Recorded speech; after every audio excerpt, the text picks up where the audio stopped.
విషయం, తీన్మార్ మల్లన్న నిజంగా తీన్మార్ మల్లన్న సంపాదించుకోవాలనుకుంటే సగం నల్లగొండను కొనే పైసలు వచ్చు నాకు.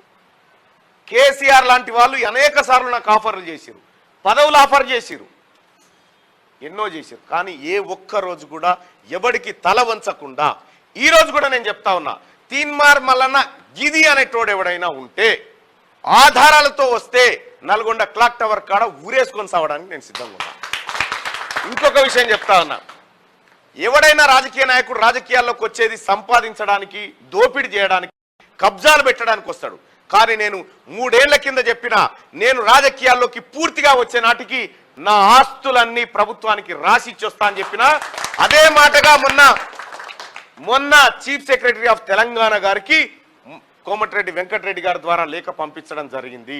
అమ్మా, మా కుటుంబం సిద్ధంగా ఉంది, నా పేరు మీద, నా భార్య పేరు మీద, నా పిల్లల పేరు మీద ఉన్నటువంటి స్థిర ఆస్తులు, స్థిర అంటే భూములు, ఇటువంటి ఆస్తులేవై మా బ్యాంకు బ్యాలెన్సులు కాదు, మళ్ళీ ప్రచారం చేసుకోవాలి, స్థిర ఆస్తులన్నీ ప్రభుత్వానికి అప్పచెప్పడానికి సిద్ధంగా ఉన్నామని చెప్పి లేఖ పంపించడం జరిగింది.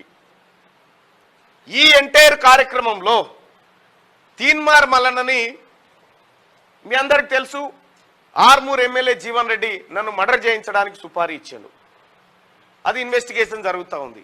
ఒక మనిషిని, ఒక ఏ జనసమూహం సంబంధం లేనటువంటి మనిషిని ఒక రాజ్యం చంపాలని చూస్తుందంటే ఆ మనిషి మంచో చెడో ఏదో ఒకటి చేసి ఉంటాడు కదా. తీన్మార్ మల్లన్న రేపు పొద్దుగాల ఈ 2 కార్యక్రమాలు, ఆస్తులు జప్తు చేయడము, రైట్ టు రీకాల్ ఇంప్లిమెంట్ చేయడం కనుక ఇక్కడ ఇంప్లిమెంట్ చేయగలిగితే రేపు భవిష్యత్ రాజకీయాలకు ఇది ఆదర్శంగా ఉంటుందా లేదా మీరు ఒకసారి ఆలోచన చేయండి. ఎవడన్నా ఇస్తాడా? 10 రూపాయలు ఇవ్వమంటేనే ఎవడు ఇయ్యాలి రేపు. కానీ మళ్ళీ జన్మ లేదని నమ్ముతా ఉన్నా నేను. ఈ జన్మలోనే ఏదైనా చేయాలి, చేస్తే ఈ జన్మనే చివరిదని చెప్పి నేను భావిస్తూ ఇవన్నీ చేసుకుంటూ వస్తా ఉన్నా. నాకు ఎట్లా బతుకుతో మళ్ళనంటే, నా సతీమణి గవర్నమెంట్ టీచర్, నా కిచెన్ సెక్యూరిటీ ఉంది, నాకేం ఇబ్బంది లేదు. నేను అడిగితే ఇచ్చేటువంటి స్నేహితులు ఉన్నారు, నేను అడిగితే ఇచ్చేటువంటి సమాజం ఉంది.